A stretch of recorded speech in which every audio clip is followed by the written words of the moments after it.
Right, here at baitboats.net we're often asked what's the best fish finder for bait boats. To be honest, there's not many out there on the market, but we honestly think we've been trying for 4 or 5 years now and tested many fish finders, and we reckon that the Humminbird RF15 fish finder is by far the most detailed, the most advanced one out there. This is the unit here, as you can see. Now as standard they only got a 30-metre range, which is pretty no good, but we've got a team of technicians. We adjust the aerials on the back as well as modify the aerials on the boat, and we can get this to 200 yards plus easy. Today we're going to do a demonstration of the fish finder on an Anatech catamaran bait boat. Now, the Humminbirds are only compatible with the Viper range of bait boats and the Anatechs at the moment. So basically what we would do is, the good thing with these Anatech boats is you can pop the lid off within seconds and get in.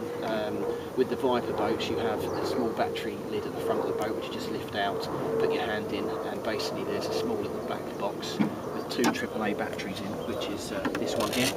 Got 2 AAA batteries in, a little LED light. When you go to use your fish finder you turn it on, turn it off. If you turn it off every session you'll get 6 months, a year out of it, no problem.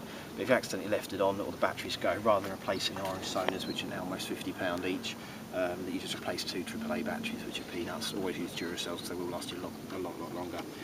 Basically that Velcro's on there, you've got the cables going down and the sonar is siliconed into the base of the boat.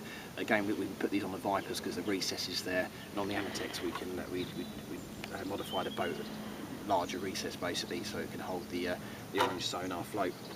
So we're just turning on the fish finder sonar. Now, the Humminbird has many different features. You've got inverse, white line, structure ID and black. It really depends on what one you prefer really. The white line is the most detailed, the graphic one.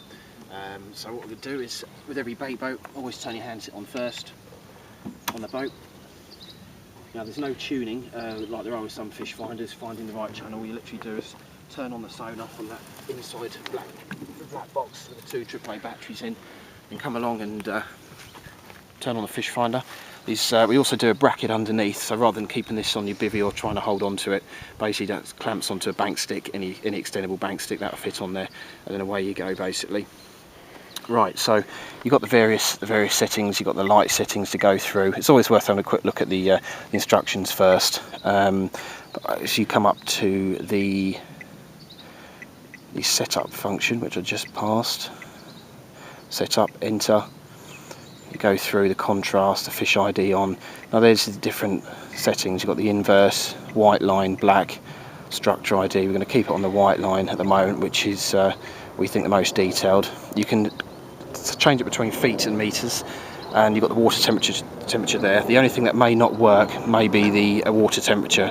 It is at this instance, but sometimes modifying that can actually knock out the water temperature. So, but that is quite irrelevant, to be honest. Now obviously you've got the 3 feet there. You can change that to meters, and it would be as accurate as 0.1 of a metre, which is 10 centimetres, but most people know the feet for how high they are. So right, this at the moment is on the black setting, which is basically just gives you more of a thick defined line, and you can see that more of the contours of the bottom of the lake. Now it's an old pit this, so it's semi-silty, but not too bad. Now basically if it's a hard gravel bottom, that would just be a completely flat line. If it's a very silty weedy bottom, it's more of a sort of fluffier line basically. If we just put that on the white line setting again, as you can see it's going down to 6 feet, slowly going down. Now you go nice and slow with the boats. This is one of the fastest boats out there, the Anatech, and if I go sort of flat out of it now, it's going at quite a good speed, but it will relay it by a couple of seconds. If you're going straight over a hole or a ridge, it will just relay it basically. So you're better off going just nice and slow, edge forward, and it is literally what's underneath your boat will beam straight back there. Now you can see here that's showing it's a bit of silt on the bottom of the lake. There's no weed in here at all. It is just an old pit as such, gravel pit.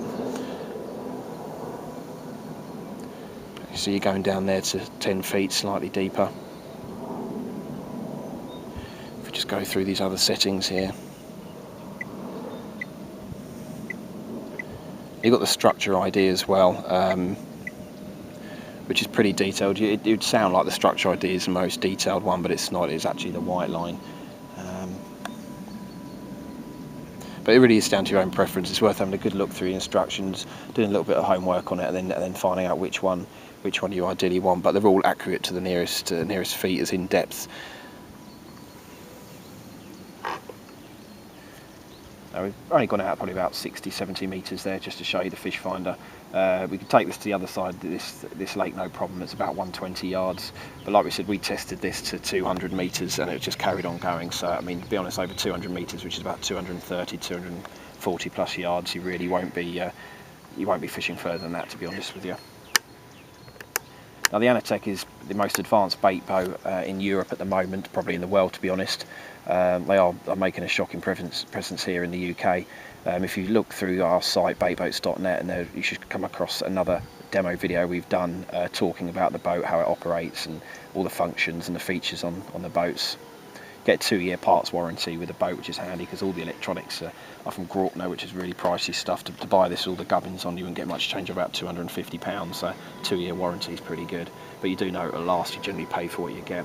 But if you come back down onto this screen here, as you can see, we're slowly climbing up, coming into the bank. We've heard there may be some fish in here, but not many, to be honest. We have turned the setting on for fish, but that's just a rumour that might be some carp in here, but it's very, very, very unlikely. I know that line just comes into break to show you, right, it's changing depths pretty fast now. Now, all fish finders need to work in 3 feet of water, at least. I mean, as it's coming in now, it's showing it's 3 feet, but in some circumstances, it might start bouncing around and then just say 20 feet, because ideally 3 feet plus, you need it to, give a good reading. But these Humminbirds they're priced at a standard for our $299 with the extended aerial on. But if you want them hardwired to most bait boats, it's roughly about an extra £500 on top. But it does depend on what boats, because the Anatechs, there's a lot more work to get them fitted on. And you do get a full 1-year warranty as well. So if you want to see this, baitboatspecialist.com or baitboats.net, you'll see these on the internet, eBay as well. Yes, so there we have it, the Humminbird RF15 fish finder.